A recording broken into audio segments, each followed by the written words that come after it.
एक सेकंड के लिए रुको, अपना फोन नीचे रखो और जो मैं अभी बोलने वाला हूं उसे सीरियसली सुनो, क्योंकि ये वो बात है जो तुम्हें कोई नहीं बताएगा। ना तुम्हारा बेस्ट फ्रेंड, ना कोई रिलेशनशिप कोच, ना कोई मोटिवेशनल स्पीकर, क्योंकि ये सच सुनने में अच्छा नहीं लगता, लेकिन यही वो साइकोलॉजिकल ट्रूथ्स हैं जो औरतों के बारे में हर मर्द को पता होनी चाहिए। और अगर तुम इन्हें समझ गए तो तुम्हारी जिंदगी, रिलेशनशिप्स, सब कुछ बदल जाएगा। चलो शुरू करते हैं। साइकोलॉजी में एक कॉन्सेप्ट है अटैचमेंट थ्योरी। एक 960s में जॉन बॉलबाय ने बताया था, इंसान चाहे मर्द हो या औरत किसी फीलिंग से अटैच होता है, किसी इंसान से नहीं। जब कोई लड़की किसी से फॉल इन लव होती है तो असल में वो उस फीलिंग से प्यार कर रही होती है जो वो उस इंसान के साथ फील करती है। Secure, excited, safe, alive. और यही मर्द सबसे बड़ी गलती करता है। वो सोचता है मैं उसे ज्यादा गिफ्ट्स दूंगा, ज्यादा टाइम दूंगा, ज्यादा अटेंशन दूंगा तो वो मेरे साथ रहेगी। लेकिन यार, ये सब चीजें उस फीलिंग को रिप्लेस नहीं करती। अगर तुम्हारे साथ रहकर वो खुद को स्मॉल, बोरिंग या अनसेफ फील करती है तो कोई भी गिफ्ट उसे रोक नहीं सकता। और अगर तुम्हारे साथ रहकर वो अलाइव, रिस्पेक्टेड और वैल्यूड फील करती है तो वो तुम्हें छोड़ने के बारे में सोचेगी भी नहीं।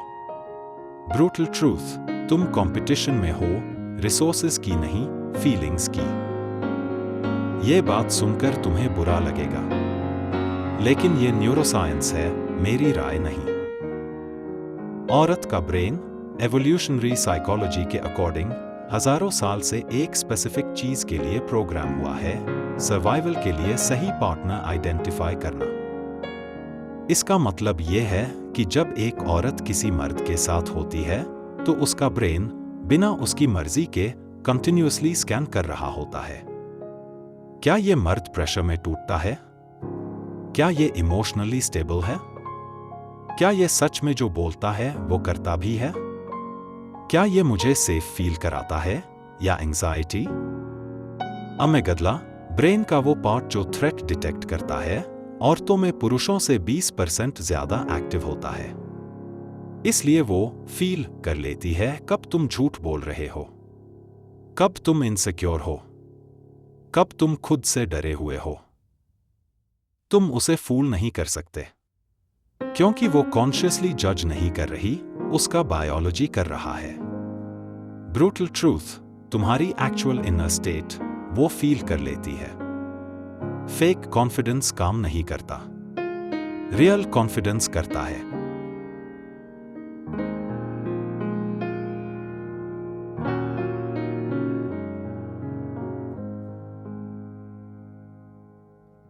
साइकोलॉजी में इसे कहते हैं इमोशनल वैलिडेशन थ्योरी। और ये इतना पावरफुल है कि रिसर्च बताती है एक औरत किसी एवरेज दिखने वाले, कम पैसे वाले मर्द के साथ चली जाएगी सिर्फ इसलिए कि वो उसकी फीलिंग्स को वैलिडेट करता है। वो चाहती है कि जब वो बोले तो तुम सच में सुनो। वो चाहती है कि उसकी फीलिंग्स को ओवर रिएक्टिंग न कहा जाए। वो चाहती है कि उसकी पेन को रियल माना जाए। लेकिन हम मर्द क्या करते हैं? वो बोलती है मुझे बहुत बुरा लग रहा है, हम बोलते हैं चिल कर, इतनी बड़ी बात नहीं है। बस उसी मोमेंट में तुमने उसे डिस्कनेक्ट कर दिया। उसे सॉल्यूशन नहीं चाहिए था, उसे सिर्फ ये सुनना था। हाँ यार, सच में बहुत टफ सिचुएशन है, मैं समझ सकता हूं। 2 सेकंड्स की वैलिडेशन और वो तुम्हारी दुनिया की हो जाती, लेकिन तुमने उसे फिक्स करने की कोशिश की और उसने किसी और में वो कनेक्शन ढूंढा। ब्रूटल ट्रूथ, तुम्हारी बड़ी प्रॉब्लम यह नहीं कि तुम उससे प्यार नहीं करते, प्रॉब्लम यह है कि तुम उसे हर्ट फील नहीं करा पाते।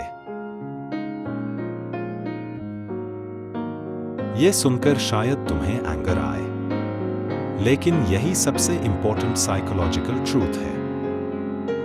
रॉबर्ट ग्लावर ने अपनी बुक नो मोर मिस्टर नाइस गाय में एक्सप्लेन किया, कवर्ट कॉन्ट्रैक्ट यानी तुम किसी के लिए कुछ करते हो इस उम्मीद में कि वो तुम्हें लव से रिवॉर्ड करेगी, और जब ऐसा नहीं होता तुम रीसेंट करते हो। यही नीडी बिहेवियर का रूट है।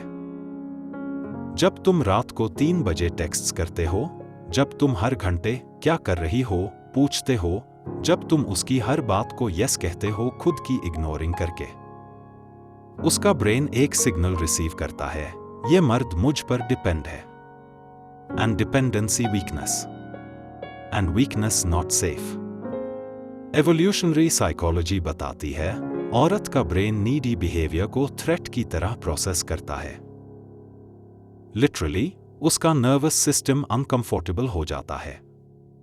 वो खुद नहीं समझ पाती क्यों, लेकिन वो डिस्टेंस बनाने लगती है, और तुम और डेस्परेट हो जाते हो, और वो और दूर जाती है। यह एक साइकोलॉजिकल स्पाइरल है। जिस दिन तुम जेन्युइनली अपनी लाइफ में इतने इन्वेस्टेड हो जाते हो कि तुम्हें उसकी अप्रूवल की जरूरत नहीं रहती, उसी दिन तुम नेचुरली अट्रैक्टिव बन जाते हो। ब्रूटल ट्रूथ, तुम्हें उसे इंप्रेस नहीं करना है, तुम्हें एक ऐसा इंसान बनना है जो खुद से इंप्रेस्ड है। साइकोलॉजी में इसे कहते हैं मिरर न्यूरॉन थ्योरी और इमोशनल कंटेजन। इंसान सबकॉन्शियसली उन लोगों की इमोशंस और सेल्फ परसेप्शन को एब्जॉर्ब करता है जो उनके आसपास होते हैं। अगर तुम खुद को लो वैल्यू समझते हो, वो तुम्हें लो वैल्यू ट्रीट करेगी। इसलिए नहीं कि वो क्रूएल है, इसलिए कि तुम उसे वही सिग्नल दे रहे हो। जब तुम बाउंड्रीज नहीं रखते, तुम सिग्नल दे रहे हो मेरी फीलिंग्स मैटर नहीं। जब तुम हर बात पर अपोलोजाइज करते हो, सिग्नल मैं बर्डन हूं। जब तुम अपने ड्रीम्स छोड़कर उसके लिए अवेलेबल रहते हो, सिग्नल मेरी लाइफ का कोई पर्पस नहीं। और वो तुम्हें एग्जैक्टली वैसे ही ट्रीट करती है।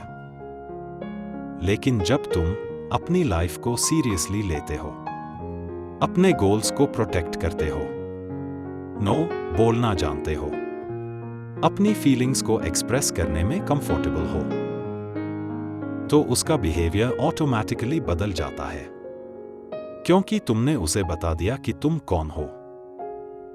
ब्रूटल ट्रूथ, और सबसे इंपॉर्टेंट, वो तुम्हारी प्रॉब्लम नहीं है, तुम अपनी प्रॉब्लम हो।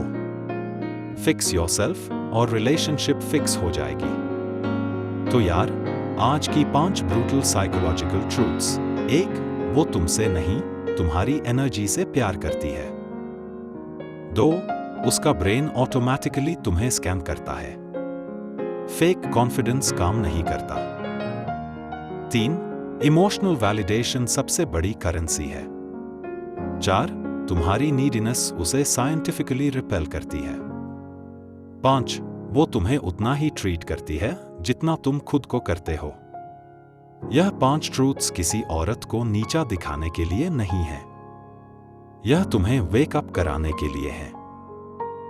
क्योंकि जब तक तुम खुद को नहीं बदलोगे, कोई रिलेशनशिप नहीं बदलेगी। इस वीडियो को उस दोस्त को भेजो जिसे आज इसकी सबसे ज्यादा जरूरत है। लाइक करो, सब्सक्राइब करो, शक्ति नीति के साथ चलते रहो।